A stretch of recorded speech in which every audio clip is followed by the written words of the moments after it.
Ici Radio Courtoisie, la radio libre du pays réel et de la francophonie. Vous écoutez le libre journal des amitiés françaises dirigé par Thierry Delcourt, diffusé en direct dimanche 30 septembre 2018 de 18h à 21h et réalisé par Jean-Édouard.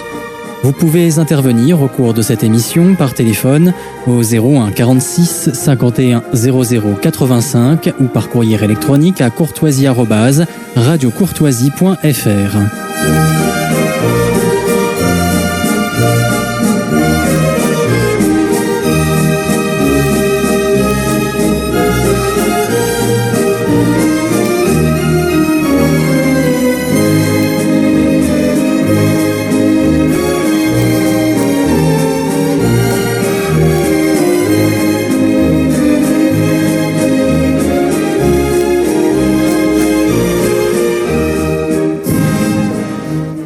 Chers auditeurs de Radio Courtoisie, nous abordons maintenant la deuxième partie de cette émission, toujours en direct et qui va nous amener jusqu'à 21h.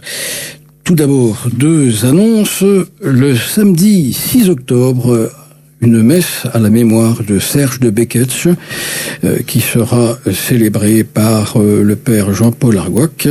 C'est donc le 6 octobre à 11h à l'église Sainte-Eugène-Sainte-Cécile, 4 rue du Conservatoire, Paris, dans le 9e arrondissement.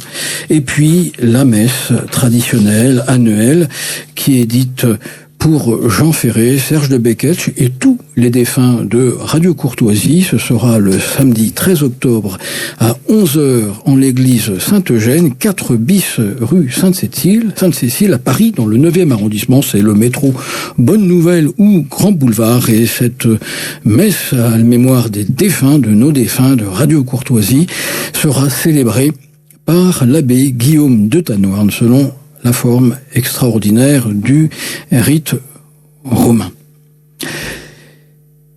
Chers auditeurs, nous abordons maintenant le thème de notre émission. S'il y a un continent qui semble bien à l'abri de la crise des vocations, c'est bien le continent africain.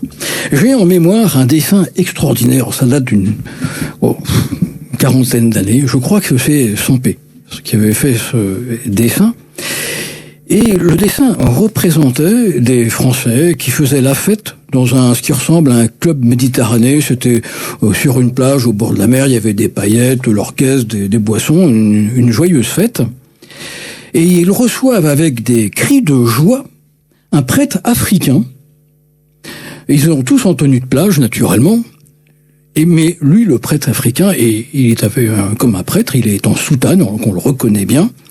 Et le gentil organisateur qui présente le prêtre africain donc à tous les membres de ce club méditerranéen qui lui font fête, leur dit « Ce soir, le prêtre vient nous parler d'un bouquin formidable, l'Évangile ». Alors quand on voit ce dessin, on se dit, des missionnaires français en Afrique, est-ce bien nécessaire, est-ce bien une priorité ? C'est en effet la question que l'on peut se poser. Alors ce soir, nous avons le plaisir de recevoir l'un d'eux qui vient témoigner de ses missions, de ce qu'il apporte, mais aussi de ce que cette mission en Afrique lui apporte, lui, prêtre français. Ce sera aussi l'occasion d'un voyage exotique au pays du Vaudou, puisque ce missionnaire est missionnaire au Bénin. Bénin, qui est une ancienne colonie française, le Dahomey. Alors, chers auditeurs de Radio Courtoisie, nous avons le plaisir de recevoir l'abbé Guimond, qui est actuellement missionnaire à Parakou, qui est une ville, une agglomération assez importante au nord du Bénin. Monsieur l'abbé, bonsoir. Bonsoir Thierry Delcourt. Nous sommes très heureux de vous recevoir à l'occasion de ce passage en France. Merci d'être avec nous, parce que vous ne restez pas longtemps en France. Donc nous sommes très honorés par votre présence. Alors bien entendu, nous allons parler de votre parcours, de votre vocation de prêtre. Comment êtes-vous devenu missionnaire? Parce que c'est une vocation tardive, si l'on peut dire. Vous avez 52 ans, pour ne pas trahir un secret, même si vous faites très jeune, monsieur l'abbé. Nous parlerons bien sûr de vos différentes affectations en France et ce qui vous a conduit à 50 ans à quitter une très grosse paroisse de Versailles pour le diocèse de Parakou. Nous parlerons aussi naturellement du Bénin, de son histoire, de sa population, de ses religions. Nous parlerons du vaudou, entre autres. Nous parlerons naturellement de vos conditions de vie. Et bien entendu, le plus important, des missions que vous exercez là-bas. Alors, monsieur l'abbé Guimond, je vous propose tout simplement que vous nous parliez dans un premier temps. Je sais que vous ne vous la faites pas très volontiers. Vous êtes un prêtre humble, tout naturellement. Mais néanmoins, c'est intéressant parce que c'est un témoignage. Quel est votre parcours, votre jeunesse, votre famille? Quelle est l'origine de votre vocation? Pourquoi êtes-vous devenu prêtre? Quelles ont été vos différentes missions de prêtre jusqu'à ce rôle de missionnaire? Alors, j'ai vraiment la chance, et pour ça, je pense être aujourd'hui un prêtre béni, la chance d'avoir été éduqué dans une famille catholique pratiquante, avec la prière en famille le soir, donc toute une aide finalement pour porter cette vocation, cet appel que j'ai pu ressentir. Et puis à un moment, ça a été le choix de rentrer au séminaire, et ça a été donc en 89 où je suis rentré au séminaire de la Fraternité Saint-Pierre à Vigratsbad. J'ai été ordonné en 96, et là, en fait, j'ai aussi vraiment un prêtre béni par Dieu. J'ai commencé par 4 ans d'apostolat à Lyon, donc sur la paroisse Saint-Georges, vraiment très intéressant. Et ensuite, j'ai été nommé à Versailles. Monsieur l'abbé, je vous interromps parce que vous n'avez pas parlé de votre vocation. Vous avez dit, voilà, j'ai été d'une famille aimante, etc. C'est certainement le cas de nombre d'entre nous, d'auditeurs, qui ont été dans une famille où on faisait la prière le soir tous ensemble, etc. Ce n'est pas pour autant qu'ils sont devenus prêtres. Quelle est la source de votre vocation? C'est un témoignage, c'est important. Vous n'avez peut-être pas parlé, mais ça peut susciter d'autres vocations. Alors, effectivement, en tous les cas, vraiment porté par ma famille, je pense avoir eu en tous les cas cet appel à la prêtrise, au sacerdoce, vers l'âge de 7-8 ans. En tous les cas, j'ai eu ça dans mon cœur. Pendant l'adolescence, il y a eu des hauts, des bas. Il y a vraiment 2 ou 3 prêtres qui m'ont beaucoup marqué. Et c'est vraiment vers l'âge donc j'ai fait des études, après le bac, j'ai fait des études de biologie. Je voulais être zoologue. Donc je suis allé en fac de biologie à Orsay. Et puis, vraiment, cet appel s'est fait pressant. Sans en avoir la certitude, je suis rentré au séminaire de la Fraternité Saint-Pierre en me disant, si c'est pas ça, de toute la manière, on me le dira et je ressortirai. Et ce temps de séminaire a été assez calme, dans le sens où à certains moments, bien sûr, il y avait des questionnements. Je me disais, ben voilà, si c'est pas ça, on me le dira. Et puis, en 96, j'ai été ordonné dans l'abbaye de Faucombault par Monseigneur Guédon, dans la forme extraordinaire. C'était la 2e ordination en France pour la Fraternité Saint-Pierre. Il y avait eu auparavant une ordination à Lyon par le cardinal de Courtrai. Et là, en fait, voilà, je suis prêtre, donc j'étais pas rentré tellement au séminaire pour être prêtre. Il y avait bien sûr ça, mais j'étais rentré d'abord pour faire la volonté de Dieu. Et à l'époque, le supérieur du séminaire nous répétait ça, attention, vous êtes là pour faire la volonté de Dieu, et ça a toujours été, en tous les cas, mon orientation. Donc, au niveau de la vocation, elle est assez simple. C'est-à-dire, si un jour les supérieurs m'avaient demandé de partir du séminaire, sans aucun problème, je serais reparti. La chose un peu amusante, mais j'étais parti pour donc des études de biologie, zoologue. Aujourd'hui, et tout le ministère que j'ai fait en France déjà, ayant des paroissiens, des fidèles, je m'occupe d'autres sortes d'animaux, d'une certaine manière, avec une âme spirituelle qui est faite pour le ciel, mais c'est finalement un peu cette même attention à ceux qui m'entourent, aux autres qui m'entourent, qui m'a aussi attiré vers le sacerdoce. Quel conseil donneriez-vous à ceux qui vous écoutent pour savoir ce que veut Dieu pour eux? Vous nous expliquez que vous n'êtes pas rentré au séminaire pour devenir prêtre, mais pour faire la volonté de Dieu. Comment savoir ce que Dieu veut pour nous? Alors la grande difficulté, j'ai eu des confrères qui ont eu une intuition forte, un appel fort, et pour eux c'était déterminant. À 10 ans, ils savaient qu'ils seraient prêtres, et avec une certitude. Moi, il y a toujours eu cette tendance, mais pas de certitude. Je pense que ce qui permet, et j'ai eu cette chance d'être entouré par des prêtres, c'est-à-dire qui ont été accompagnateurs spirituels pendant tout le temps de ma jeunesse, particulièrement à l'adolescence. C'est ce qui m'a permis de me structurer, certainement, et puis petit à petit de discerner, et puis à un moment de faire le choix. Mais je me rappelle bien, au moment du choix, le prêtre avait beaucoup de délicatesse et vraiment m'a laissé prendre le choix. C'est-à-dire qu'il n'est pas intervenu dans la décision. C'est pas lui qui m'a dit va au séminaire. Il a essayé finalement de m'éduquer à une vie de prière, à une vie intérieure pour écouter l'appel de Dieu. Et je pense que c'est vraiment cette chance d'avoir été entouré par des prêtres comme ça. Donc un jeune, aujourd'hui, je dirais, s'il sent, en tous les cas, s'il se pose la question, s'il y a un certain désir, de ne pas hésiter à aller voir un prêtre et lui demander un accompagnement spirituel.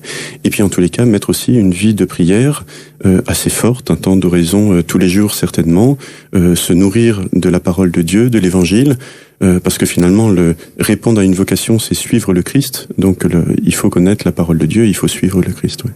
Alors, là, vous évoquez tout naturellement la vocation religieuse, mais la volonté de Dieu à l'égard d'une personne, ça peut être aussi une autre voie que le mariage, peut-être aussi un choix professionnel. Donneriez-vous le même conseil, la prière, le silence pour écouter ce que Dieu éventuellement veut nous dire? Oui. Avec peut-être en faisant attention alors à différents tempéraments, c'est-à-dire que normalement pour avoir fait alors de l'accompagnement spirituel à mon tour pendant des années, c'est le souci que j'avais en permanence, c'était qu'est-ce que Dieu veut de la personne. C'est-à-dire c'est pas à moi en tant que prêtre de projeter tel ou tel désir pour la personne que j'ai ou que je pense sur elle, mais c'est essayer de dire voilà qu'est-ce que Dieu comment Dieu agit dans son cœur et comment lui permettre d'écouter cette vocation donnée par Dieu. Alors ça peut être aussi bien la vocation religieuse, la vocation sacerdotale, mais aussi la vocation au mariage, ou plus difficile, avec de temps en temps ces célibataires qui ont vraiment un grand désir de répondre à un appel de Dieu et puis qui ont des difficultés à entendre, et c'est sans mauvaise volonté de leur part. C'est pas parce que Dieu ne semble pas parler, en tous les cas, dans ces moments-là. Et nous, notre rôle de prêtre, c'est vraiment essayer de les accompagner pour que ils arrivent petit à petit à trouver, ou en tous les cas, un sens à leur vie et répondre à l'appel de Dieu. En général, ils y arrivent. Il y a toujours, je dirais que les cas simples, c'est la vocation religieuse et sacerdotale et le mariage. Là, à un moment, il y a un choix, il y a une décision, il y a un oui, et puis on est casé, quoi. Donc là, ça y est, on sait que la personne. Et puis il y a vraiment la question du célibat qui est plus complexe, dans le sens où peut-être dans notre société, il y a alors 50 ans, 100 ans, même le célibataire avait toujours une place dans la société. Il y avait toujours l'oncle ou la tante qui s'occupait des neveux et des nièces. Il y avait parce qu'on vivait encore en famille. Aujourd'hui, le célibataire est seul et donc doit trouver un sens à sa vie. Ce qui est certain, c'est quelle que soit la vocation, il faut à un moment qu'il y ait d'une certaine manière, on doit engendrer quelque chose. C'est-à-dire que c'est quel que soit ce qu'on fait, il faut trouver un sens à sa vie en engendrant quelque chose. Et ça, c'est ouvert, c'est possible pour tout le monde, même pour les personnes seules. Elles peuvent engendrer. Ça, voilà. Je pense vraiment. Je vous pose cette question, M. Lévy, parce que donc l'émission précédente était consacrée au couple durable, au bonheur dans le couple, et nous avons eu quelques réflexions d'auditeurs qui nous disent oui, mais les personnes seules, ne les oubliez pas, bien sûr, on ne les oublie pas.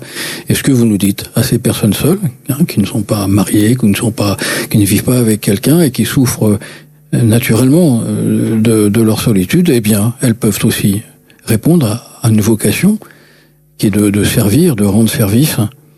Et même en rajoutant ça, alors pour ces personnes-là, bien souvent moi-même, alors j'ai fait pendant des années là des treks en en Algérie, la Tamanrasset, en Égypte, dans le Sinaï, en Mauritanie, du côté de Chinguetti. J'avais avec moi des jeunes filles extraordinaires et des garçons extraordinaires, quoi. C'est-à-dire que vraiment, moi-même, je me posais la question, mais pourquoi ils trouvent pas leur vocation?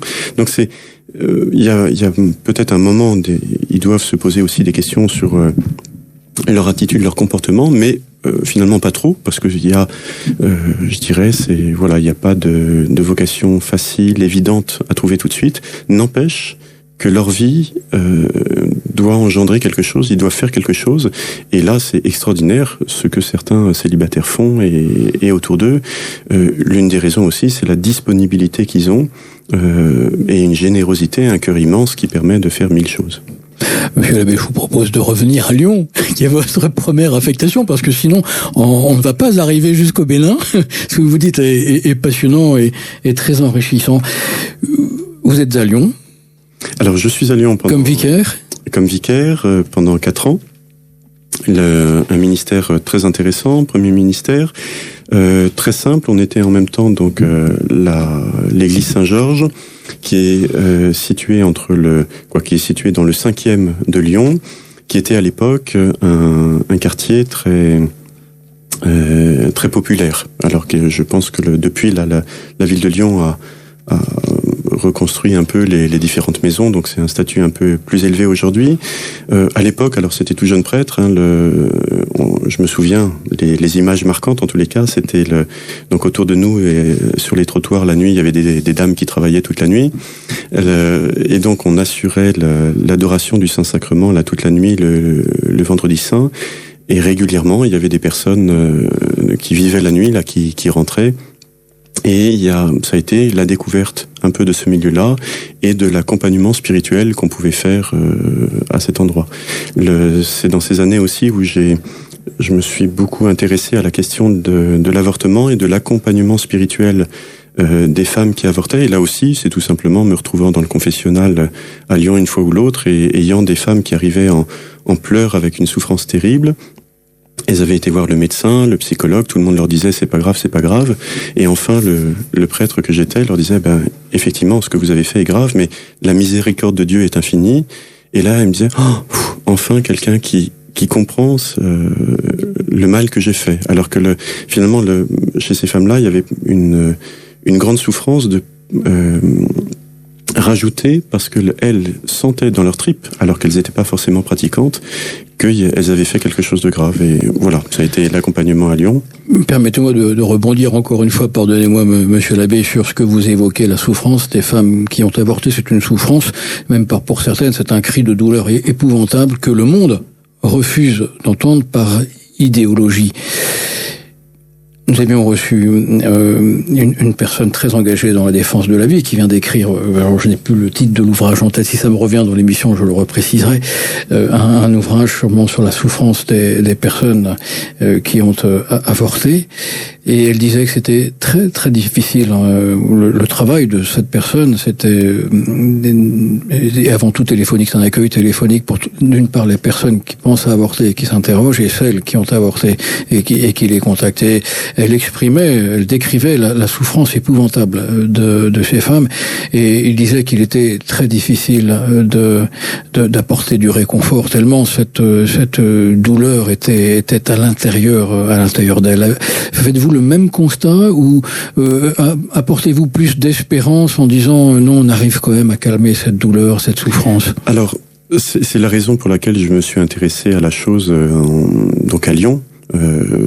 C'est-à-dire que des personnes venaient en confession, et moi, tout heureux finalement de partager la miséricorde de Dieu, le pardon de Dieu, je leur donnais l'absolution, je te pardonne tous tes péchés au nom du Père, du Fils et du Saint-Esprit. Et la personne me disait juste après, mais j'y crois pas, c'est pas possible. Dieu peut pas me pardonner. Avec ce que j'ai fait, Dieu peut pas me pardonner. Alors je soufflais un peu sur la main, là ça avait pas marché, il fallait réessayer. Et j'ai compris qu'alors pour amener ces femmes à comprendre vraiment que Dieu pardonne, il faut tout un cheminement. C'est-à-dire que finalement l'absolution en une seule fois n'est pas suffisant de la part de Dieu, c'est largement suffisant. C'est-à-dire que Dieu lui vraiment pardonne, et puis il y a un tel regret dans le cœur de ces femmes que vraiment c'est la condition pour recevoir le pardon de Dieu, et il y est. Mais la souffrance est telle, la culpabilité est telle, qu'au contraire, pour petit à petit arriver ces femmes à comprendre que Dieu pardonne véritablement et que Dieu les aime aujourd'hui telles qu'elles sont, il faut tout un cheminement. Donc c'est là où avec plusieurs associations, avec des personnes qui accompagnaient ces personnes qui avaient fait des avortements, donc j'ai pu participer un peu à d'une certaine manière les redresser, les remettre debout pour être capable d'accepter le pardon de Dieu. Je vous propose de poursuivre votre parcours, Monsieur l'abbé. Donc ce temps vraiment passionnant à Lyon, que j'ai beaucoup aimé. C'était aussi donc une paroisse assez importante, une église assez importante avec une communauté assez importante. Et puis ensuite j'ai été nommé à Versailles, à Notre-Dame-des-Armées, toujours pour la Fraternité Saint-Pierre. Et là, pendant 2 ans, donc de 2000 à 2002, j'étais vicaire de l'abbé Denis Le Pivin, qui était le chapelain à ce moment-là. Et en 2002, j'ai été nommé chapelain. Donc l'abbé Le Pivin est parti de Versailles, je suis devenu chapelain, et je suis resté donc chapelain de 2002 à 2016.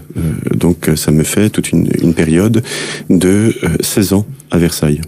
Et là aussi, ça a vraiment été un temps béni d'apostolat. C'est une grosse communauté. Et avec toujours ce plaisir, dès qu'on lance une initiative, dès qu'on lance une idée, dès que aussitôt les fidèles réagissent, on a des familles pratiquantes qui nous en demandent toujours plus. Ça a vraiment été enthousiasmant de faire ce ministère à Versailles. Qu'est-ce qui vous amène à quitter cette c'est une très très grosse paroisse, celle de Notre-Dame-des-Armées à Versailles. Qu'est-ce qui vous amène à quitter cette paroisse et aller dans un endroit perdu, du nord du Bénin? Alors je pense... Ce sont 2 mondes totalement opposés. Et vous faites cela, vous avez 50 ans. Alors... Vous n'avez peur de rien, monsieur l'abbé. Alors, l'une des raisons, je pense que c'est d'abord un défaut. C'est-à-dire qu'il y a des gens, quand ils prennent en charge quelque chose, sont très consciencieux, le tiennent, et puis durent. Je pense, en tous les cas, quand même avoir fait ce qu'il fallait, mais j'aime beaucoup aussi découvrir et changer. En tous les cas, et alors en plaisantant, mais je disais à mes paroissiens, je resterai à Versailles tant que je m'amuse. Et c'est vrai que les différents projets qu'on a pu avoir, le ministère habituel, mais les différents projets, tous les 2 ans au moins, c'était découvrir quelque chose faire découvrir aux paroissiens quelque chose de nouveau, différentes activités, tout en continuant bien sûr ce qui fait une paroisse, le catéchisme, les sacrements, et voilà. Et la raison du changement, c'est aussi donc l'abbé Le Pivin qui était à Versailles, que j'ai eu comme chapelain de 2000 à 2002, lui en 2003 est parti au Bénin, est parti au nord Bénin, à Natitingou, donc c'est à l'ouest, nord-ouest du Bénin, où il a été reçu à l'époque par Monseigneur Pascal Nkwe, donc évêque de Natitingou à cette époque-là, qui est devenu, quelques années plus tard, archevêque de Parakou. C'est où je suis aujourd'hui, et c'est l'évêque donc sous lequel j'exerce mon ministère. À l'époque, donc, Monseigneur Nkwe avait fait venir l'abbé Denis Le Pivin parce qu'il voulait, dans son diocèse, une paroisse personnelle pour la forme extraordinaire. En fait, cet évêque-là avait lu le livre du cardinal Ratzinger, L'Esprit de la liturgie. Il a été passionné par ça, et quand il a rencontré l'abbé Le Pivin, il a dit, mais voilà, je vous donne un champ, alors un champ en face de l'évêché, vous construisez la paroisse, et ça sera paroisse personnelle. Et donc l'abbé Le Pivin a commencé à construire cette paroisse. Alors moi j'étais à Versailles, on venait d'être 2 ans ensemble à Versailles. Donc à Versailles a été créée une association Notre-Dame de la Tacora, où on a pu, c'est l'abbé Le Pivin qui a vraiment été moteur là-dedans, engranger des dons pour la construction de sa paroisse là-bas. Et on a pu financer un certain nombre de choses. Bien sûr, il y a eu d'autres ONG qui sont intervenues, mais on a pu financer entre autres une école de primaire de garçons. On a pu financer l'église, on a pu financer des boutiques qui permettent un autofinancement de la paroisse. Et donc, à un moment, avec toutes ces constructions, l'abbé Pivin a construit une église, un presbytère, un foyer, un pensionnat pour garçons, une école de primaire de garçons, une école primaire de filles, des boutiques. Et en 2010, il y avait l'inauguration de l'école que Notre-Dame-des-Armées avait contribué à financer. Et donc 2010, on organise un voyage pour l'inauguration de cette école. Je suis parti avec 4 autres membres de cette association. Et là-bas, on a assisté bien sûr à l'inauguration. Monseigneur Pascal Nkwe était là. Et puis moi, je suis resté 3 semaines là-bas pour essayer de sentir le pays. Et au retour, donc on est en 2010, je suis allé voir Monseigneur Aumônier à Versailles. Puisqu'en 2008, j'étais rentré dans le diocèse de Versailles, toujours avec le même ministère à Notre-Dame-des-Armées, mais donc 2010, je vais voir Monseigneur Aumônier, en lui disant, écoutez, vraiment, ce que je viens de voir là pendant 3 semaines, c'est passionnant, et vraiment, envoyez-moi au Bénin. Donc ça a été en 2010. Qu'est-ce qui vous avait touché, particulièrement? Alors, c'est la vie là-bas, c'est le dynamisme des communautés, c'est le fait il y a tellement de choses à faire, tellement de choses à créer, et c'est vrai que alors encore une fois, j'ai beaucoup aimé ce temps d'apostolat à Versailles. On était là, à Notre-Dame-des-Armées, là, on était la paroisse tradie de Versailles, et finalement en France, on a une histoire aussi assez lourde avec les traditionalistes, les progressistes, les intégristes, donc les oppositions de forme ordinaire, forme extraordinaire. En fait, à Versailles, tout est souvent compliqué. Et j'ai beaucoup aimé, mais tout est souvent compliqué. Et là, de voir qu'au Bénin, en fait, il y avait possibilité de faire un apostolat avec une générosité où vraiment il y a pas d'idéologie au Bénin. Pour vous donner un peu l'idée, aujourd'hui, alors on est en 2018, mais aujourd'hui la paroisse, donc le prêtre qui a suivi l'abbé Pivin à Natitingou, donc paroisse personnelle, forme extraordinaire, est aussi le responsable diocésain du renouveau charismatique. Vous voyez, la paroisse tradie s'occupe du renouveau charismatique. Donc il y a qu'au Bénin où ça peut se passer. Qui a remplacé le père Sixte Encha, qui est devenu curé au départ de l'abbé Pivin. Et en tous les cas, ça a été vraiment On peut être au Bénin traditionnaliste et membre du renouveau charismatique, c'est ce que vous nous expliquez, voilà, ça pose pas de problème. Il n'y a vraiment aucune idéologie. Il n'y a pas de frontières, de boîtes telles qu'on aime les pratiquer. Tout est nouveau. C'est ça, c'est naturel. Permettez-moi de venir sur un aspect particulier. On prend un peu d'avance, puis on va revenir sur votre histoire au Bénin. Si l'on comprend bien, tout commence par Monseigneur Nkwe, qui à l'époque est évêque de Natitingou, au Bénin, et qui contacte l'abbé Le Pivin. Peut-être se connaissait-il, je ne sais pas dans quelles circonstances cela s'est passé, parce que Monseigneur Nkwe souhaite qu'on bâtisse à Natitingou, que l'on mette sur pied une paroisse selon le rite alors extraordinaire. Moi, j'aime pas beaucoup ce terme extraordinaire, ordinaire, extraordinaire, mais on va dire que c'est la messe de Saint Pie V, c'est ça, c'est le rite selon Saint Pie V. Et ça, c'est vraiment quelque chose d'extraordinaire. Permettez-moi de citer Monseigneur Nkwe lorsqu'il parle et quand il parle de ce rite.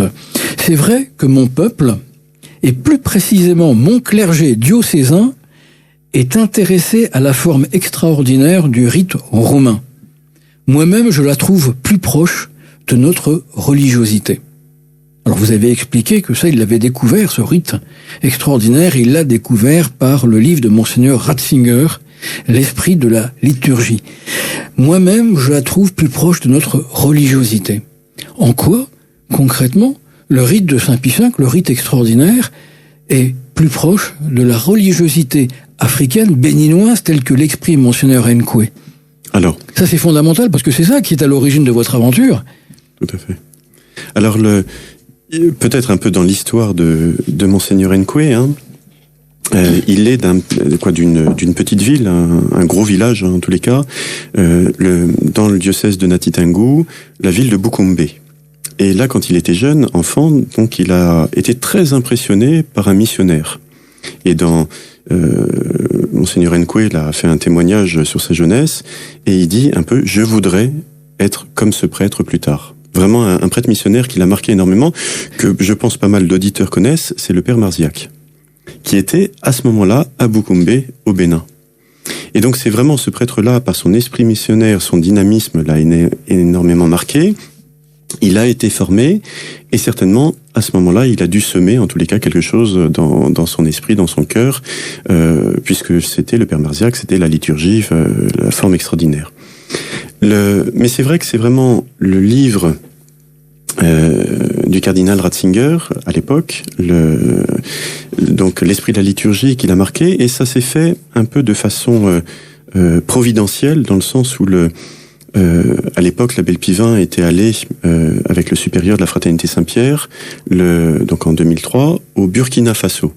Le supérieur de la Fraternité Saint-Pierre avait rencontré un évêque burkinabé au synode des évêques à Rome, et qui lui avait dit oui, moi je veux bien des prêtres. Et puis l'abbé Pivin arrive au Burkina le soir, et puis tout d'un coup l'évêque burkinabé découvre que l'abbé Pivin célébrait la forme extraordinaire, et puis voilà, c'était la vocation de la Fraternité Saint-Pierre. Et donc désolé, il commence à dire mais vous êtes venu jusqu'ici, mais je suis désolé, il n'y a pas de place pour vous dans le diocèse. Et ce soir-là, il y avait un évêque de passage qui était Monseigneur Pascal Nkwe, qui venait du Bénin juste à côté, et qui a dit, mais ça m'intéresse, vous venez chez moi. Et donc ça s'est fait vraiment de façon providentielle, où Monseigneur Nkwe, aussitôt, a appelé l'abbé Pivin dans le diocèse de Natitingou, et pour qu'il monte une paroisse personnelle.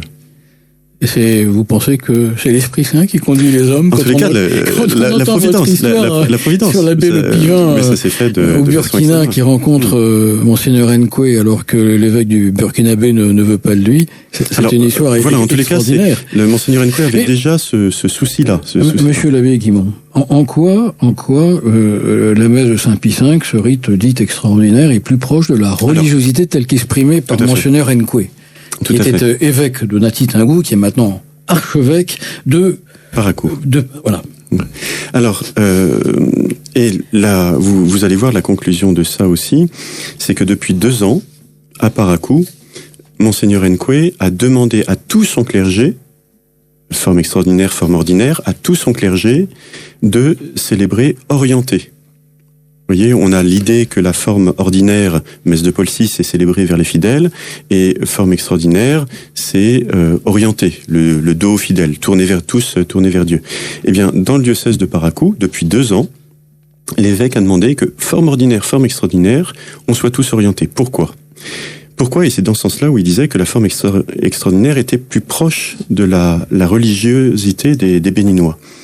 C'est tout simplement parce que on parle souvent d'inculturation, c'est-à-dire que comment, et on le voit bien, il y a des tas de rites différents en fonction des pays, des histoires, comment faire en sorte que la liturgie corresponde le plus au peuple qui est évangélisé.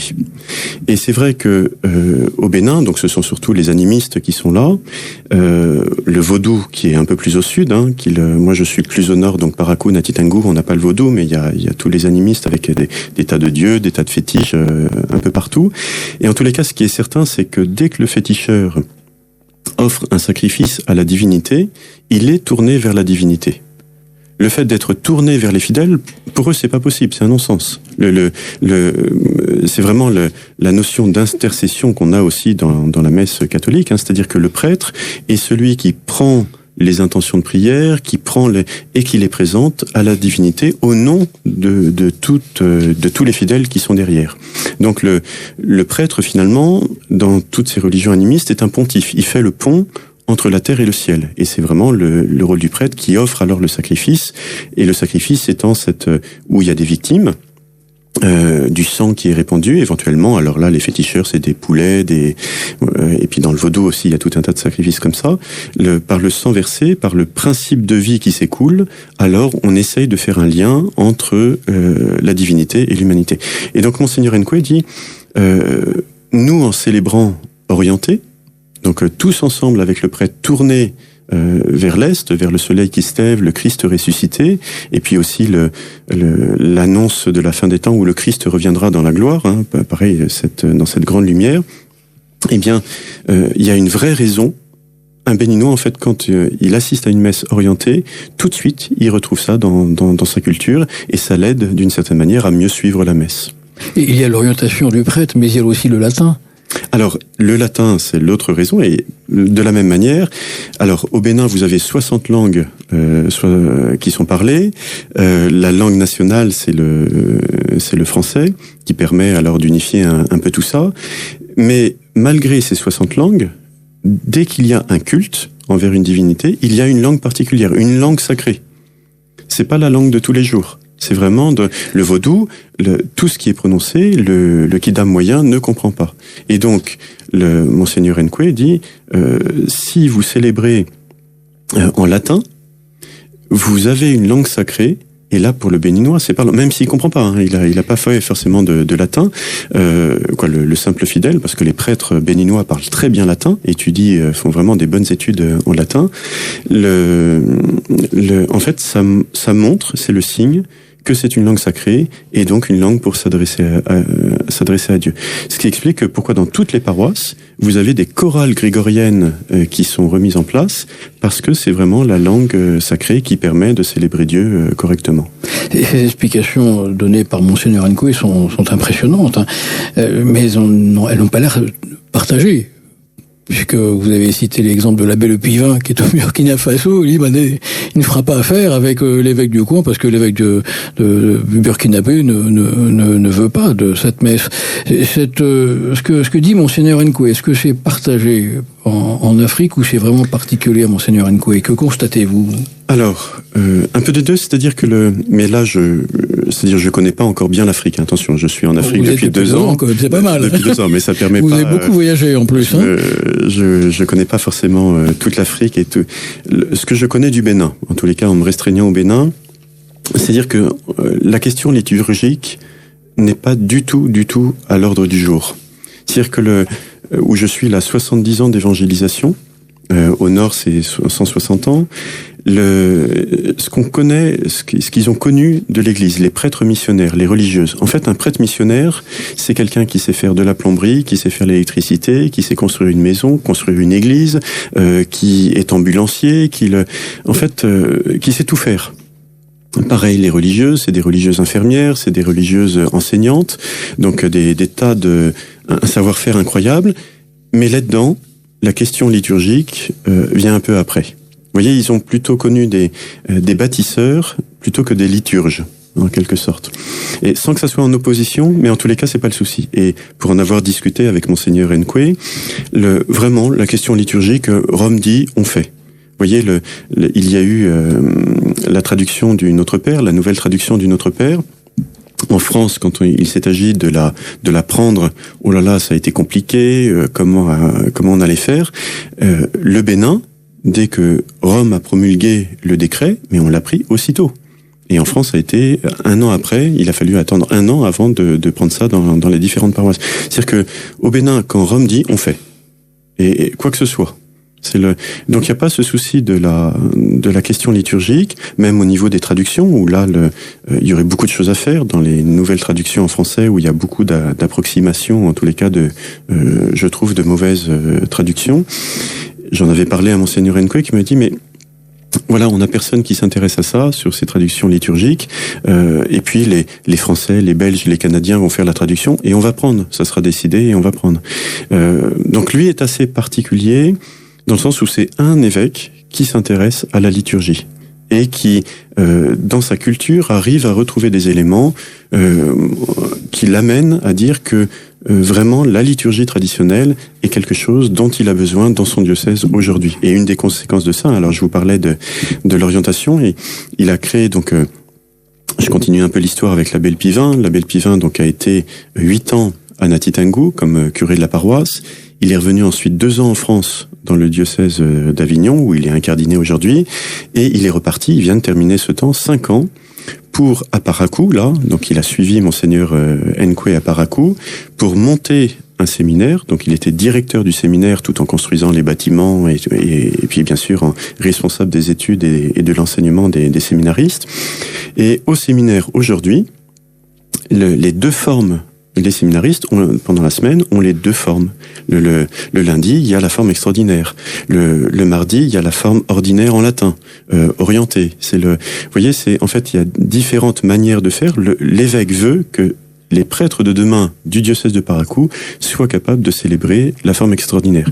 Et dans ce contexte-là aussi, quand je suis arrivé il y a 2 ans, Monseigneur Nkwe m'a demandé d'être professeur de liturgie dans ce séminaire, en fait, pour expliquer, c'est pas que ça, mais en partie pourquoi la forme extraordinaire et quelle était la richesse de tous les symboles, toutes les significations dans la liturgie suivant la forme extraordinaire. Alors, Monseigneur Nkwe a fait appel à vous, et non pas à son clergé local.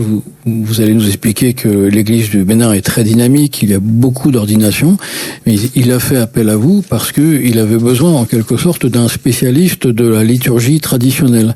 C'est la raison pour laquelle il a fait appel à un prêtre français, ou tout simplement parce que c'était dans la suite logique de ce que l'abbé Le Pivin avait bâti. Alors, c'est un peu tout ça.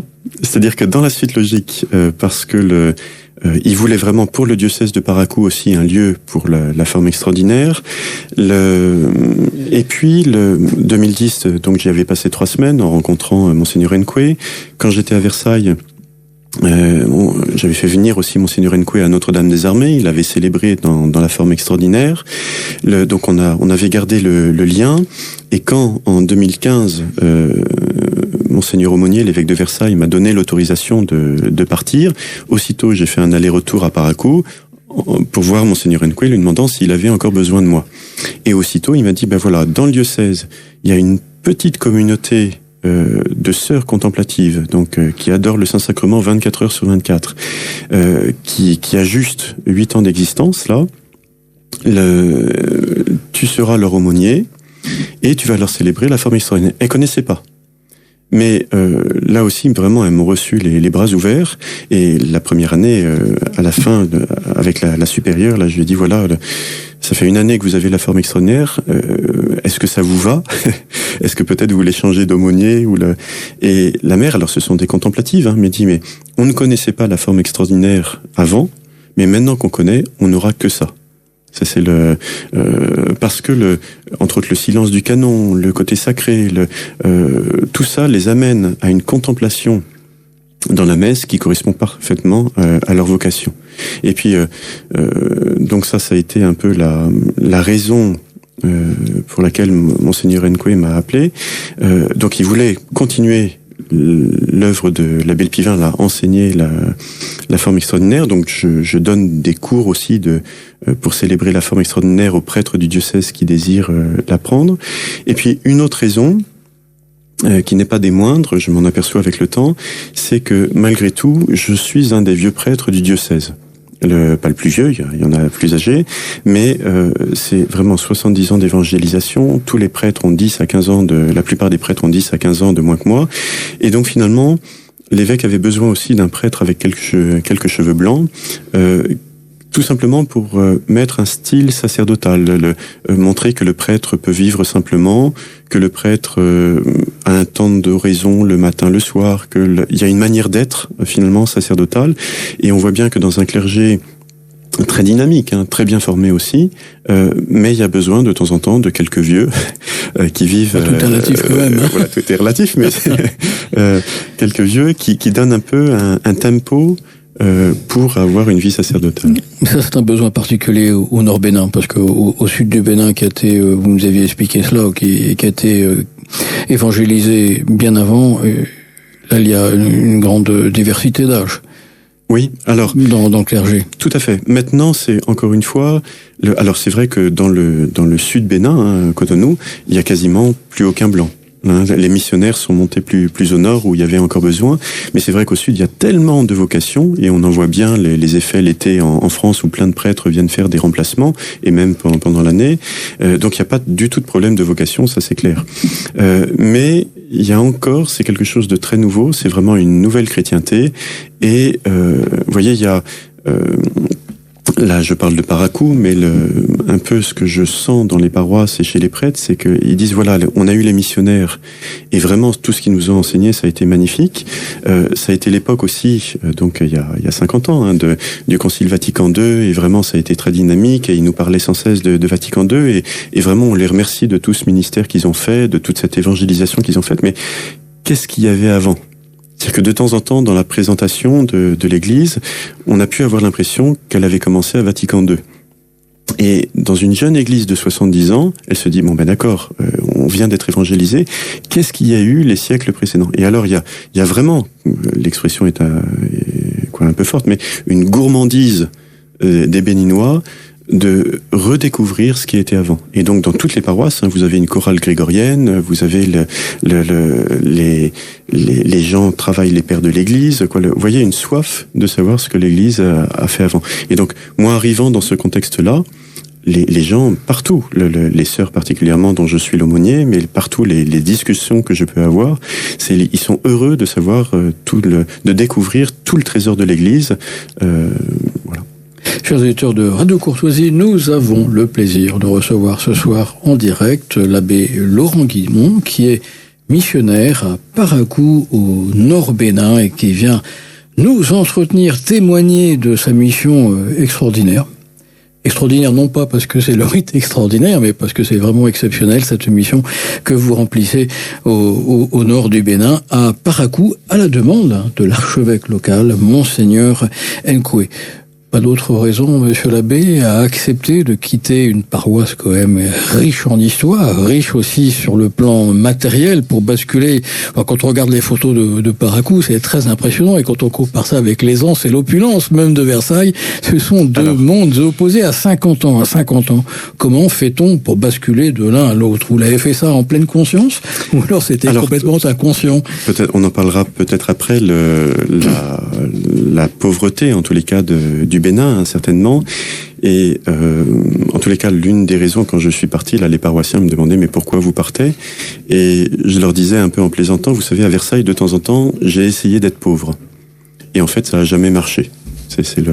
Et donc, c'est vrai, certainement, il me semble, il y avait un appel à plus de simplicité, j'ai encore une fois beaucoup aimé ce ministère à Versailles, mais peut-être découvrir, quand je vous dis que j'ai été un prêtre béni, les 4 ans à Lyon, les 16 ans à Versailles, vraiment ça a été un ministère magnifique. Et j'espérais, en allant au Bénin, trouver quelque chose de plus austère, de plus dur. Et là, en tous les cas, après 2 ans, je suis encore déçu, c'est-à-dire que c'est tout aussi magnifique et je suis tout aussi béni. Je me retrouve dans un contexte absolument extraordinaire où il est facile de faire cet apostolat. Alors oui, il y a une manière plus simple de vivre, plus pauvre de vivre, et là j'attends beaucoup du Bénin pour que finalement il me forme. C'est-à-dire que j'ai certainement quelque chose à apprendre de cette simplicité, de cet abandon à la providence. Un auditeur vous pose cette question, certainement beaucoup d'auditeurs se posent cette question, pourquoi ne pas évangéliser le 93? On peut dire, il n'y a pas que le 93 qui est concerné, mais certainement une bonne partie de la France, ce serait une œuvre grandiose, point d'interrogation, et salutaire. Je pense que cette réflexion, on a dû vous la faire souvent, monsieur l'abbé. Alors, vous avez raison, et alors l'une des raisons, c'est-à-dire que vraiment, je célèbre la forme extraordinaire de façon habituelle, sans aucune difficulté. Je concélèbre avec l'évêque de Versailles, l'évêque de Paracou dans la forme ordinaire. Je fais aussi, même au Bénin, là, pendant les vacances, tous les prêtres partent faire des remplacements en France. Moi, je fais des remplacements au Bénin de mes confrères. C'est le monde à l'envers. Dans les paroisses où c'est la forme ordinaire. Donc, sans aucune difficulté, je célèbre la forme ordinaire. Mais vraiment, je suis attaché à la forme extraordinaire pour un ministère habituel. Et dans ce contexte-là, en France, pour l'instant, tout est toujours compliqué. C'est-à-dire qu'avoir quelqu'un un évêque qui accueille très... alors, il y a beaucoup de lieux à Versailles, mais voilà, les places aussi sont limitées. Il faudrait ouvrir encore d'autres lieux. Donc, ça a été l'une des raisons de partir là-bas où là aussi, pour la forme extraordinaire, tout est plus simple. Par contre, il est vrai, et pour répondre un peu à cet auditeur, que cette année, je suis rentré en France, et ça a été certainement un point qui m'a frappé, c'est-à-dire en passant écouter tel ou tel confrère, en voyant la situation, partout on parle d'églises qui se ferment, de prêtres qui ont une vie difficile avec parfois même leurs paroissiens. Il y a tous les scandales malheureusement dans l'église actuellement. Et puis je vois que là même ce soir, pour venir ici, j'ai écouté la radio et puis il y a ils veulent faire le jour sur les prêtres pédophiles là en France maintenant. On sent bien que les évêques viennent de faire un message sur la GPA, la PMA, et puis pour en fait discréditer l'Église. Aussitôt, il y a un contre-feu qui vient d'être allumé. Tous les prêtres sont des pédophiles. Ça va être donc on va être embêté par ça. Certainement en France, vous allez être embêté par ça cette période très prochaine, justement parce qu'on est en pleine discussion de la GPA, et ceux qui peuvent faire opposition, c'est les évêques, et ils l'ont fait par un communiqué. Il y a le retour de flamme, et c'est l'attaque facile. Mais voyant tout ça, toute cette difficulté cette année en rentrant, là, au mois d'août, vous avez raison, je commence à avoir envie de rentrer en France pour aller évangéliser. Et j'aimerais certainement être encore une fois, vous voyez, ça fait 22 ans que je suis prêtre. Depuis 22 ans, j'ai eu un apostolat facile. C'est vraiment, tout le temps, j'ai eu ce bonheur d'avoir des communautés qui m'accueillaient, d'avoir des communautés où vraiment on pouvait transmettre les choses et où il y avait une belle liturgie, où il y avait un enseignement, où il y avait des familles catholiques, donc que du bonheur jusqu'à maintenant. Et alors, là j'ai certainement 4 ans à faire au Bénin. Au retour, je verrai avec mon évêque à Versailles où il veut m'envoyer. Et certainement, s'il y avait quelque chose d'un peu difficile, enfin, ça me ferait plaisir. Vous avez certainement fait plaisir à cet auditeur qui a posé cette question, monsieur l'abbé Guimond. Un auditeur qui, vous pouvez répondre rapidement, parce qu'il va falloir quand même qu'on arrive, il nous reste 40 petites minutes à peine, monsieur l'abbé, en votre compagnie, il faut qu'on arrive à vos missions précises. À part un coup, quelle différence faites-vous, demande l'auditeur, entre un traditionnaliste et un intégriste? Merci pour votre réponse. Alors, rapidement. Voilà, alors, ma première réponse, elle est que justement au Bénin, on n'a pas du tout ce genre de questions. Vous voyez, ça c'est une question bien française. C'est-à-dire que on est dans des clivages, on est dans des oppositions, Et alors, connaissant pas, il me semble, en tous les cas, connaître un peu ce vocabulaire, etc. On est intègre dans la foi, donc bien sûr, voilà. Donc, je fais exprès de pas trop répondre. C'est-à-dire que ce qui compte profondément, c'est d'être attaché à l'Église, au pape François aujourd'hui. C'est d'être au service de l'Église. C'est l'Église qui nous sauve, c'est pas nous qui allons sauver l'Église, et on est vraiment instrument au service de l'Église et de la mission. Voilà, je répondrai simplement ça. L'autre remarque d'auditeur rejoint un peu celle de l'auditeur précédent. C'est extraordinaire ce que vous nous apprenez, Père. Ces traditionalistes du Bénin, sur quoi se basent-ils? Sur Saint Pie V ou Saint Pie X? Où sont-ils les intégristes? Merci pour votre réponse. Alors voilà, c'est l'avantage. En fait, il y a pas de. Ce qui est très frappant, au Bénin, c'est que vraiment partout, on est romain. Vous voyez, vraiment, Rome parle, mais on suit ce que dit Rome.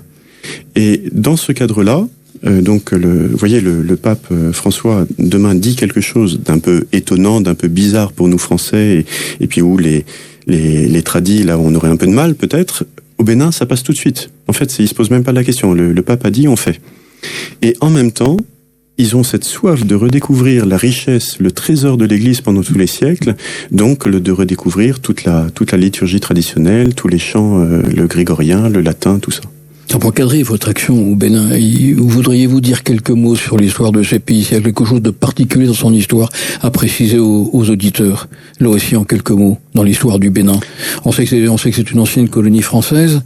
Alors, y a-t-il quelque chose de particulier qui pourrait avoir des conséquences sur votre ministère? Alors oui, alors l'histoire, elle est passionnante. Il y a le royaume d'Abomey, avec entre autres, c'est là où il y a le vaudou, tout ça. Je passe un peu rapidement là-dessus. Ça serait aussi passionnant d'étudier cette histoire du Bénin. Ce que je retiens, c'est qu'il y a eu la décolonisation. Alors, avant la période coloniale, ce qu'il faut retenir, c'est que le Bénin, c'est là où la France a fait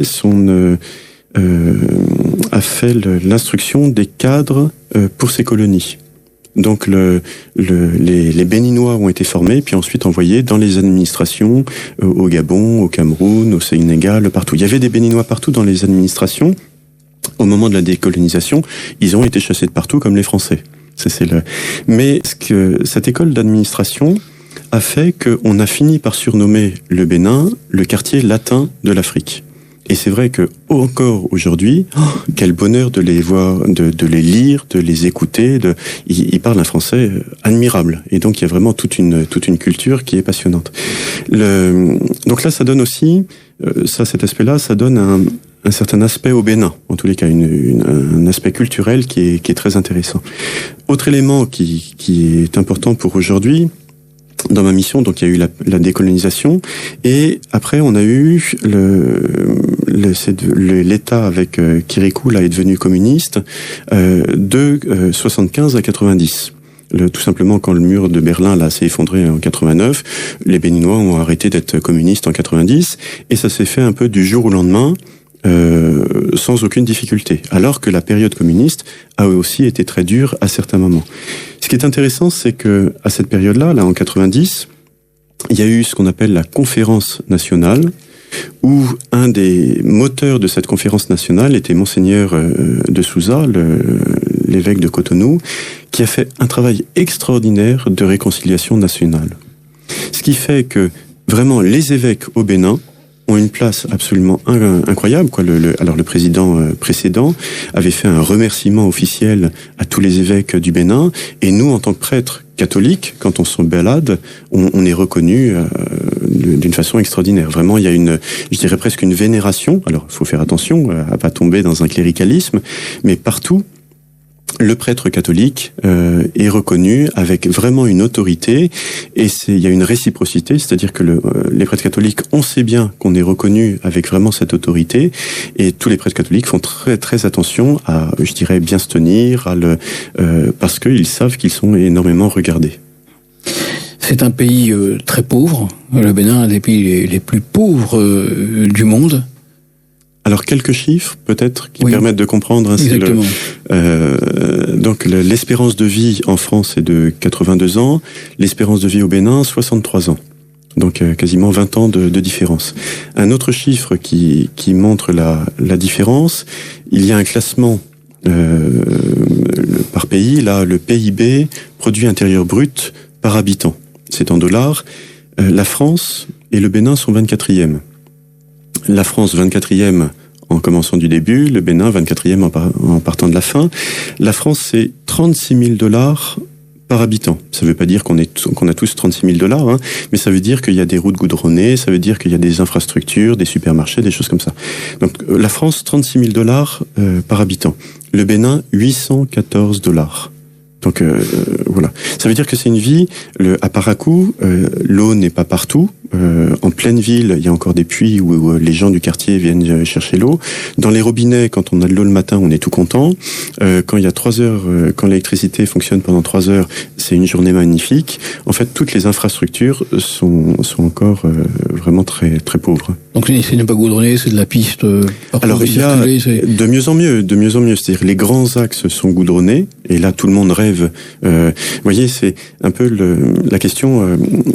Quelle différence entre les hommes et les femmes? Quand un homme veut construire une maison, où il se met, quand une femme veut construire une maison, où elle se met. L'homme, c'est le goudron. C'est-à-dire qu'un homme, ça voyage. Et donc il cherche le goudron. Une femme, quand elle construit une maison, c'est l'eau. Où est l'eau? Et donc elle cherche un puits. Donc vous avez les grands axes qui sont goudronnés, et là tous les villages qui s'accumulent petit à petit, et puis après alors ce sont on passe après au pavé dans les villes, et puis après ce sont les voies orientées nord-sud, ça vient de Cotonou, et c'est de la terre en ville, et puis sinon vous avez les routes de brousse, mais il y a encore un travail énorme pour avoir des infrastructures correctes. Alors le Bénin, c'est 11 millions d'habitants. La population a très fortement augmenté ces dernières années. 28% de musulmans, 26% de catholiques, 12% de vaudous. Je souhaitais vous poser deux questions. Y a-t-il des tensions entre ces différentes religions? Comment ça se passe? Vivent-elles en paix entre elles? Et puis si vous pouvez nous dire un mot sur le vaudou. Le vaudou, vous avez expliqué que le Dahomey, le Bénin, c'était le berceau du vaudou. Alors, Alors le vaudou, ça fait, quand on est vu d'Occident, vu de France, le vaudou, ça fait frémir. On pense au sacrifice humain, etc. Qu'est-ce que c'est que le vaudou? Et vous, en tant que prêtre catholique, y êtes-vous confronté à travers les sorts, à travers les maladies qui sont considérées comme des mauvais sorts? On ne va pas voir le médecin classique pour se faire guérir, mais on va voir un exorcisme, un sorcier ou que sais-je encore. Alors, tout d'abord, sur les religions en général, il faut penser que l'évangile vient de la mer, vient de Cotonou et monte. L'islam vient du désert, donc du Niger, de Niamey et descend. Parakou, c'est le point de rencontre des deux. Et en fait, tout est neuf. C'est-à-dire que 70 ans d'évangélisation, mais aussi 70 ans d'islamisation. Et donc les conversions se font très, très facilement. Dans les mêmes familles, vous avez des catholiques, vous avez des musulmans, vous avez des animistes. En fait, tout est un peu mélangé encore aujourd'hui. Il est certain que la conversion des animistes est plus facile. D'une part, parce que eux, c'est vraiment le culte des ancêtres qui prime. Or, on fait comme ont toujours fait les ancêtres. Et donc, il n'y a pas de prosélytisme de nature, alors que le christianisme vraiment veut transmettre la foi, veut évangéliser, Et puis l'autre raison, donc c'est la dynamique est différente. Le christianisme veut vraiment évangéliser. Et il y a une autre raison, c'est que dans l'animisme là, donc il y a le culte des ancêtres. Les ancêtres vont dans une espèce de salle d'attente où finalement voilà, ils sont là, tous les ancêtres sont rassemblés, mais il se passe rien. Il y a des dieux, mais les dieux sont faits pour les vivants. C'est-à-dire que quand on a besoin d'une guérison, quand on a besoin d'argent, on va invoquer les dieux, mais les dieux servent pas pour les morts, les dieux servent pour les vivants. Le christianisme arrive là et dit, mais regardez, c'est nous, on a le paradis. C'est-à-dire que après la mort, il y a quelque chose.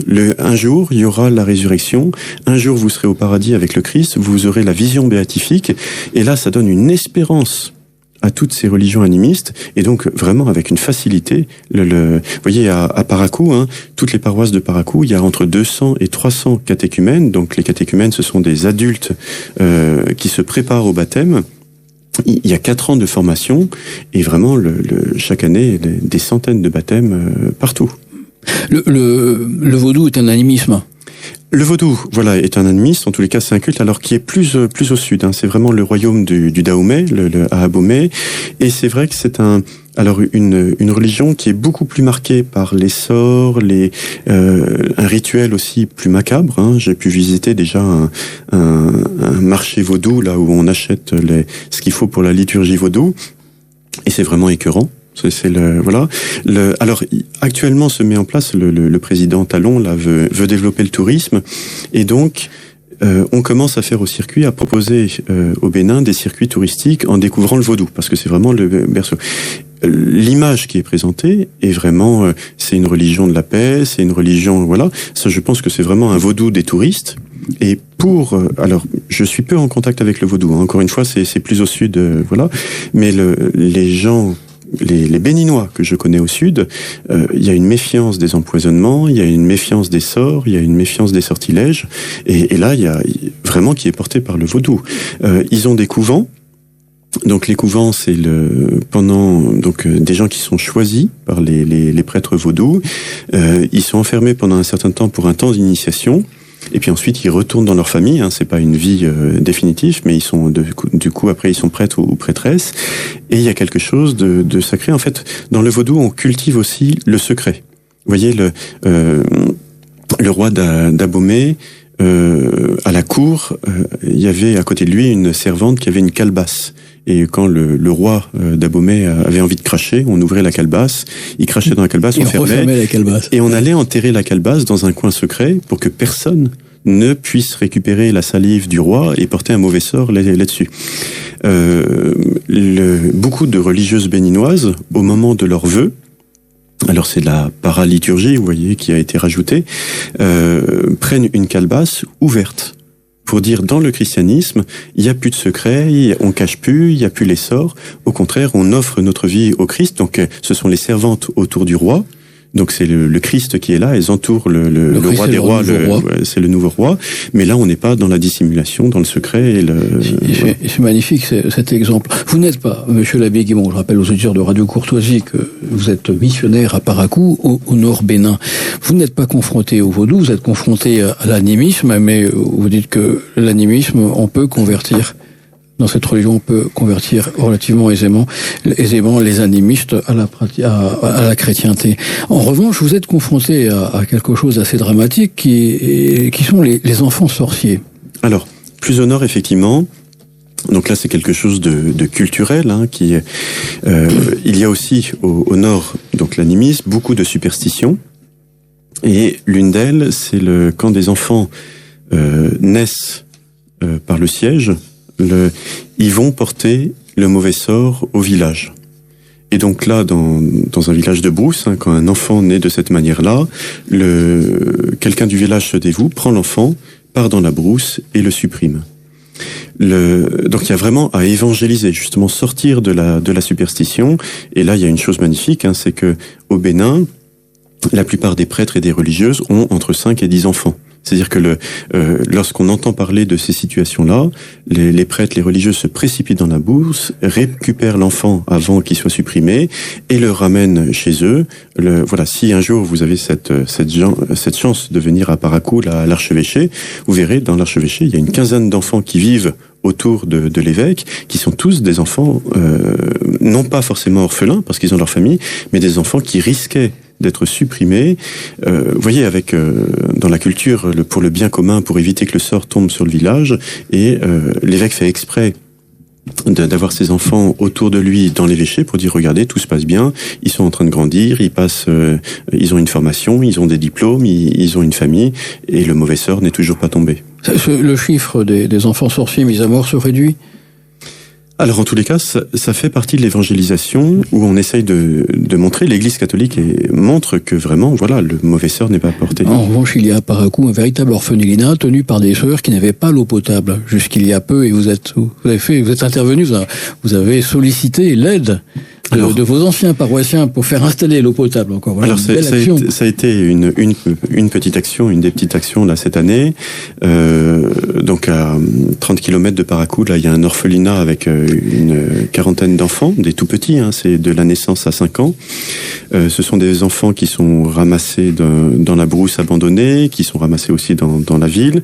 Il y a un certain nombre d'enfants qui sont là, dont la maman est morte en couche, et en fait les sœurs vont les garder jusqu'à l'âge de 5 ans avant de les remettre au papa. Mais le papa est incapable de s'en occuper quand ils sont tout petits.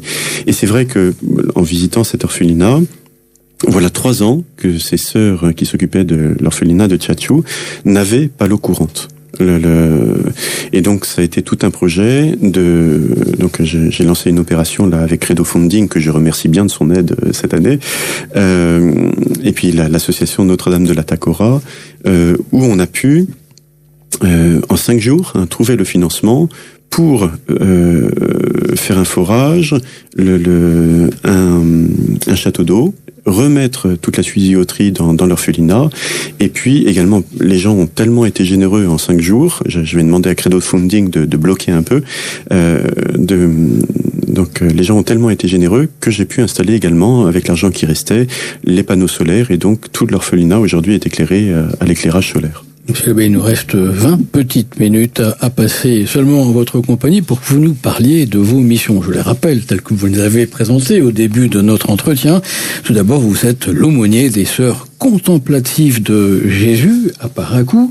Vous êtes professeur de liturgie au séminaire et vous formez aussi les catéchismes. Et enfin, vous êtes aumônier diocésain de Parakou, de la jeunesse et des scouts. Quelle mission voulez-vous d'abord présenter aux auditeurs de Radio Courtoisie? À quoi voulez-vous particulièrement ce soir nous sensibiliser? Alors, susciter notre intérêt en quelque sorte. Alors, vraiment, c'est presque la raison pour laquelle je suis là. Bon, il est temps d'y arriver, là, monsieur l'abbé. Il est 20h39, on a jusqu'à 20h57. C'est très intéressé, c'est vraiment, j'ai donc la chance d'avoir cette mission, d'avoir été nommé donc aumônier des sœurs contemplatives de Jésus Eucharistie, un petit ordre qui maintenant a donc été fondé il y a 10 ans, érigé, donc c'est de droit diocésain. Ce qui est intéressant, ce sont toutes des béninoises, et c'est intéressant dans le sens où, je vous le disais à un moment dans l'émission, ce qu'ils connaissent des prêtres et des religieux, c'est des apostoliques, des gens qui font quelque chose, qui soignent, qui enseignent, voilà. Là, tout d'un coup, c'est des sœurs qui s'occupent que de Jésus. Donc, dans la mentalité moderne, ou même dans la mentalité africaine, ça sert à rien. Et pourtant, c'est drôlement important dans un endroit une chrétienté aussi nouvelle, un moment d'installer des monastères, des lieux de silence. Et donc, l'évêque tient beaucoup à ce projet d'installer un monastère de contemplatifs. Ce sont pas des apostoliques, ce sont des contemplatives. Pour qu'il y ait un lieu de silence, un lieu de ressourcement. Et me nommant aumônier alors de ce monastère, au début c'était aumônier des sœurs, et puis leur enseigner le grégorien, leur enseigner le latin, leur faire un certain nombre de cours aussi. Et puis rapidement ça a été leur construire le monastère. Donc je suis chargé des travaux du monastère. Il y a un terrain à 8 km de Parakou. Pour l'instant, les sœurs habitent en plein centre-ville, en 2 petites maisons, où elles sont 5 et 5 là, dans chacune des maisons. Elles assurent l'adoration perpétuelle au sanctuaire, mais aujourd'hui, 2 petites maisons, 5 et 5, c'est pas une vie du tout équilibrée pour une vie contemplative. Le projet, c'est que, donc, elles ont acquis un terrain de 43 hectares à 8 km de Parakou, et là, donc, c'est vraiment construire le monastère. Quand je suis arrivé, il y avait déjà le début d'une chapelle et puis le début d'un bâtiment de 12 chambres. Dans ces 2 ans, j'ai pu terminer le bâtiment de 12 chambres, faire un château d'eau de 30 mètres cubes. Donc pour avoir l'eau à profusion, c'est un forage qui va forer à 40 mètres. Et puis donc le château d'eau, de monter un poulailler et de continuer les travaux sur l'église. Ça, c'est vraiment mon gros projet. En fait, c'est ce qui me préoccupe. Je suis tout le temps en train de faire des dossiers pour demander des subventions. Là, je suis rentré donc en France pour me reposer en partie. Puis tout le mois de septembre, je suis passé à Brest, à Colmar, à Strasbourg, à Versailles, à Chevreuse aujourd'hui. En fait, pour solliciter des sous concrètement. Et ce soir à Radio Courtoisie, monsieur l'abbé. Et voilà volontiers. Et voilà volontiers. Parce que finalement, c'est un projet énorme. Alors les projets qui viennent là, qui sont les plus urgents, cette année normalement donc je vais faire un grand bassin de rétention d'eau. En fait, il faut comprendre qu'on est au nord Bénin, donc il y a une saison des pluies pendant 2 mois, juillet, août. Et puis après, pendant 10 mois, il y a plus d'eau. Et donc il y a vraiment le problème d'eau. Une des solutions, c'est de monter, de creuser d'immenses bassins d'eau qui de toutes les manières seront remplis pendant la saison des pluies, et après on peut s'en servir pendant toute l'année pour la ferme. Il y a un projet de ferme aussi autour du monastère pour l'autosuffisance des religieuses. Hein. Donc ça, c'est un projet de 22 000 €. De façon urgente aussi, malheureusement au Bénin, mais je pense que c'est dans beaucoup d'endroits aussi, tout ce qui n'est pas clôturé appartient à tout le monde.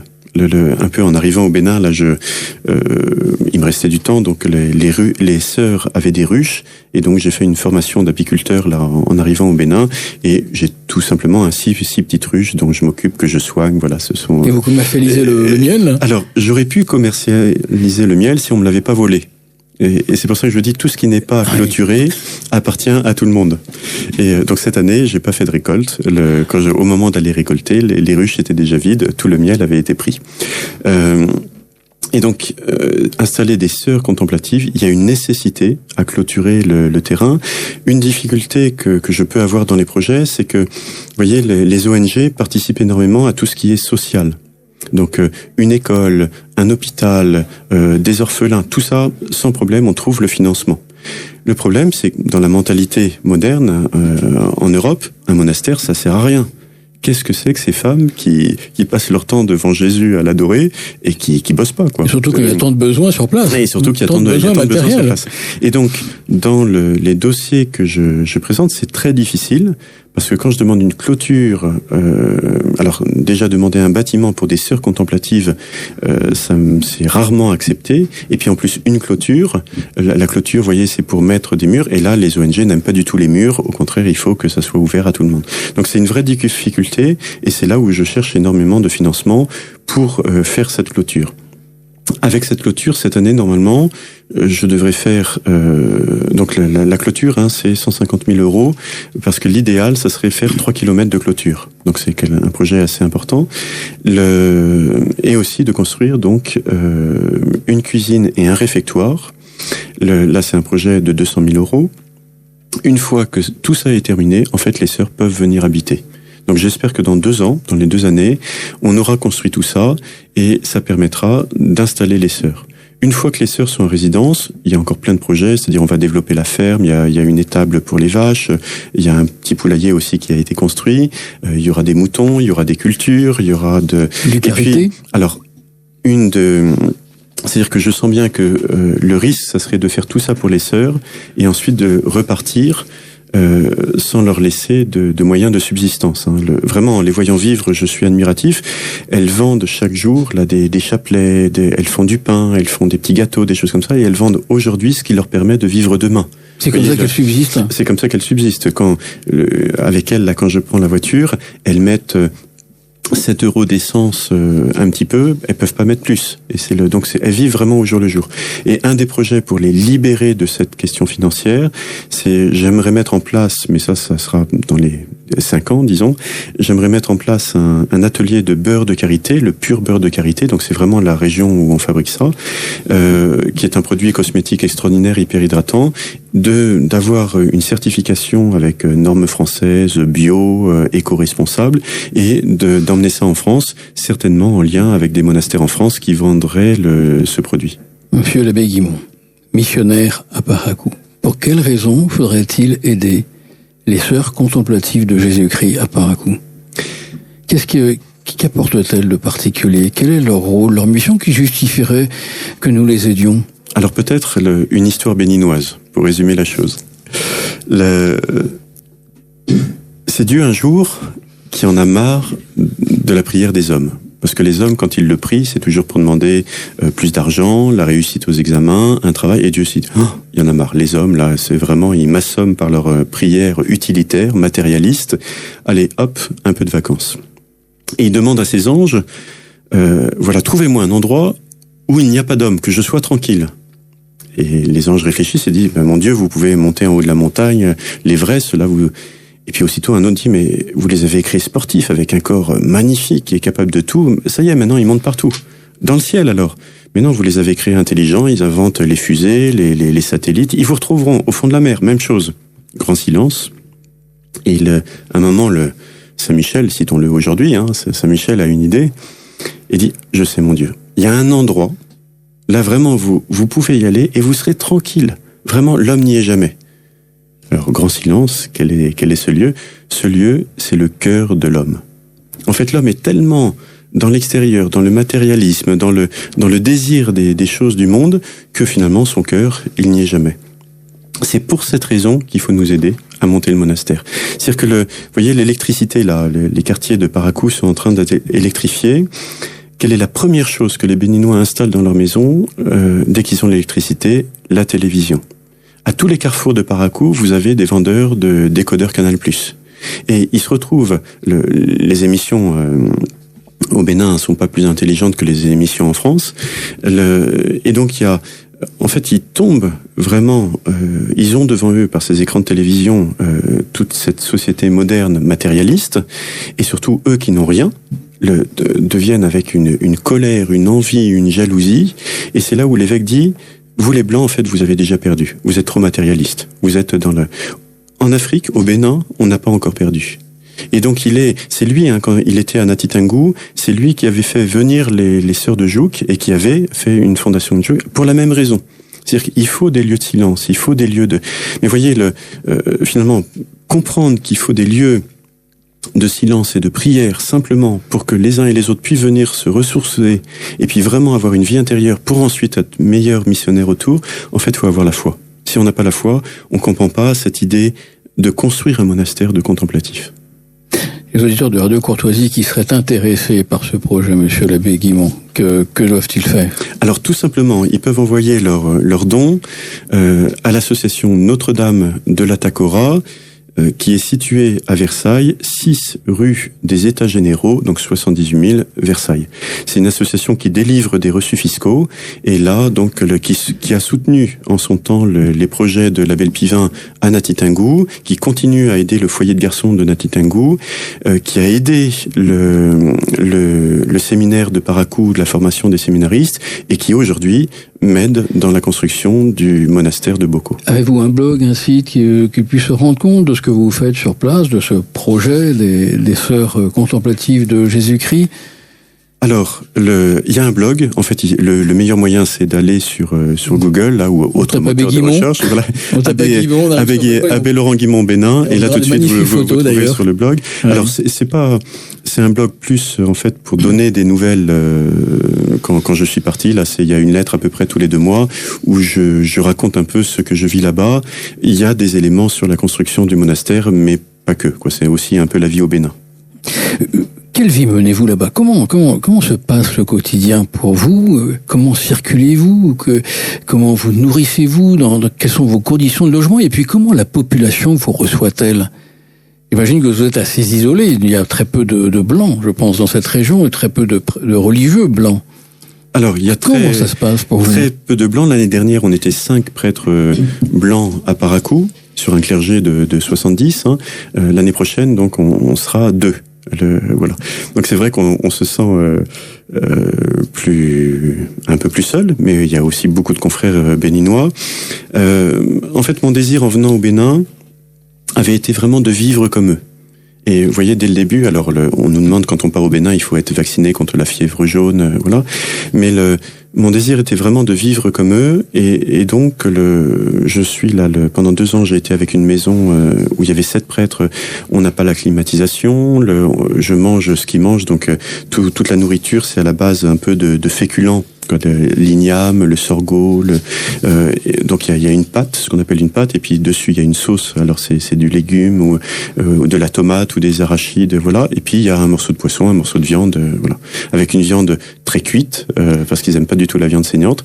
Et voilà, je vis comme eux, je mange avec eux pour être comme eux. Et il me semble qu'en tous les cas, c'est aussi un moyen d'être missionnaire avec eux.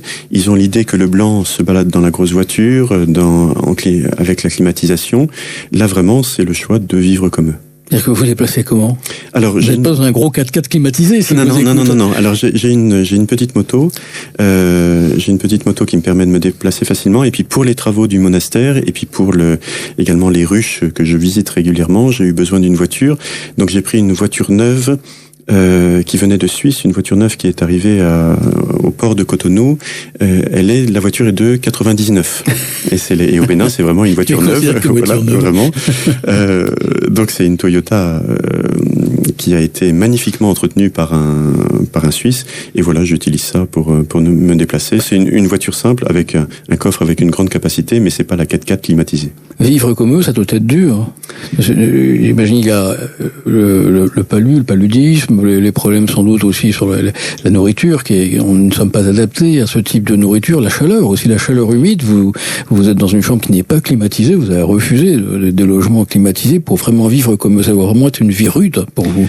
Alors oui, mais je pense que vous voyez, il y a vraiment ce désir, en tous les cas, de vivre la pauvreté, de découvrir la pauvreté. Et donc, le moyen facile, c'est de vivre comme eux. Le palu, là, je l'ai déjà eu 2 fois en 2 ans. C'est un peu difficile quand ça arrive, et puis on apprend à gérer ça un peu. Hein. On a l'idée de temps en temps en France que le palu, là, après, ça suit pendant toute la vie. En tous les cas, le type de palu qu'on a au Bénin, c'est pas ça. On est piqué, on est malade, et puis après, quand on retombe malade, c'est une autre piqûre. Et puis effectivement, au début là, les intestins souffrent pas mal. Moi, j'ai pris cette habitude dans tous mes voyages d'avoir une bouteille de pastis. Quand ça va pas, je prends le verre de pastis pur. Et puis vraiment, c'est le seul médicament que j'ai au Bénin, et ça va très bien. Monsieur l'abbé Guimond, missionnaire à Paracou, êtes-vous heureux là-bas? Que vous apporte cette vie? Que vous apporte de nouveau cette mission, cette nouvelle mission par rapport à tout ce que vous avez vécu? Êtes-vous un prêtre différent après 2 ans de mission difficile au Bénin? Alors, je pense, en tous les cas, un des aspects, c'est que ça m'a appris l'abandon. C'est-à-dire qu'encore une fois, au Bénin, quand on n'a pas l'électricité, on n'a pas. Quand on n'a pas l'eau, on n'a pas. Et donc, plutôt que de râler, de dire c'est un scandale, ça marche pas, mais pour tout le monde, ça ne marche pas. Donc on apprend à vivre avec ça, et au contraire, quand on a, on bénit Dieu. Vous voyez, on apprend également, puisqu'il n'y a rien, on apprend à s'entraider. L'expérience que j'avais fait la première année en France, là, en partant, j'avais tout laissé. Donc revenant pour les vacances, il me manquait un peu. J'ai commencé à solliciter les uns les autres, et en fait, en France, quelqu'un qui sollicite, il n'y a pas de raison, parce que normalement, il y a les assurances qui assurent. Au Bénin, on sait que si on s'entraide pas, il n'y a pas d'assurance, donc on sait que si on s'entraide pas les uns les autres, il n'y aura pas besoin. Et puis, ce que ça m'a donné, c'est vraiment au contact des contemplatives aussi, même si aujourd'hui, avec elles, j'ai la certitude de ne pas avoir une vocation contemplative. Je suis fait pour être prêtre de paroisse, et d'où la mission que m'a donnée l'évêque aussi, aumônier diocésain de la jeunesse et aumônier diocésain des scouts. En tous les cas, vraiment, j'ai bénéficié au contact des contemplatives de toute cette vie de prière qui m'a énormément apporté ces 2 années. Une dernière question d'auditeur. Pourquoi allez-vous si loin? Vous avez tout ce qu'il vous faut ici. Justement, pour l'impression que c'est un peu une question de vocation, c'est-à-dire un appel dans le cœur à découvrir quelque chose de plus petit, de plus pauvre, de rentrer dans un plus grand abandon. Une dernière question, monsieur l'abbé Guimont, missionnaire à Paracou, quel accueil recevez-vous? On n'en a pas parlé. Quel accueil de la population? Extraordinaire. Encore une fois, alors je pense que en tant que prêtre, donc je suis plus au nord, il y a tellement peu de blancs, et de voir pour eux, ils sont enthousiasmés, un blanc qui a été capable de quitter son pays pour venir vivre avec eux, et qui vit avec eux, dans leur manière de vivre, ils sont ravis. Et alors que tous les témoignages d'affection, de gratitude que je peux avoir, c'est aussi quelque chose qui est extraordinaire. Un dernier message pour les auditeurs de Radio Courtoisie. Nous terminons cette question, monsieur l'abbé Guimont, qui est aumônier des sœurs contemplatives de Jésus-Christ à Paracou et qui ont besoin d'aide. Un dernier mot aux auditeurs. Tout simplement, écouter dans son cœur l'appel de Dieu. Il y a un appel certainement aujourd'hui, alors ça c'est vrai pour le Bénin, mais c'est vrai pour la France aussi, un appel à la mission. Pour être missionnaire, il faut une vie intérieure forte, et il faut c'est cette vie intérieure forte qui sera un débordement du cœur, et on se tournera vers les autres. Merci monsieur l'abbé, merci beaucoup à vous, chers auditeurs de Radio Courtoisie, pour votre fidélité. Merci à Marilène au standard et à Jean-Édouard à la technique. Très bonne soirée à vous, chers auditeurs. Ici Radio Courtoisie, la radio libre du pays réel et de la francophonie. Vous venez d'entendre le libre journal des amitiés françaises dirigé par Thierry Delcourt, diffusé en direct dimanche 30 septembre 2018 de 18h à 21h et réalisé par Jean-Édouard. N'oubliez pas que Radio Courtoisie est une radio culturelle associative. Afin de sauvegarder une indépendance absolue, Radio Courtoisie refuse toute ressource publicitaire. Radio Courtoisie ne vit que grâce à ses auditeurs. Aidez-nous à demeurer libres. Rendez-vous sur soutenir.radiocourtoisie.fr et accédez à l'ensemble de nos archives à partir de 5 € par an. Vous pouvez également envoyer votre chèque à Radio Courtoisie, 61 boulevard Murat, 75 016 Paris. Si vous le désirez, nous pouvons vous faire parvenir un enregistrement de ce libre journal. Commandez le CD-ROM pour le prix franc de port de 9 € ou 6 € seulement si vous êtes adhérent de notre association. Je vous rappelle notre adresse, Radio Courtoisie, 61 boulevard Murat, 75 016 Paris. Et le libre journal des amitiés françaises est à réécouter et à partager sur notre site internet radiocourtoisie.fr.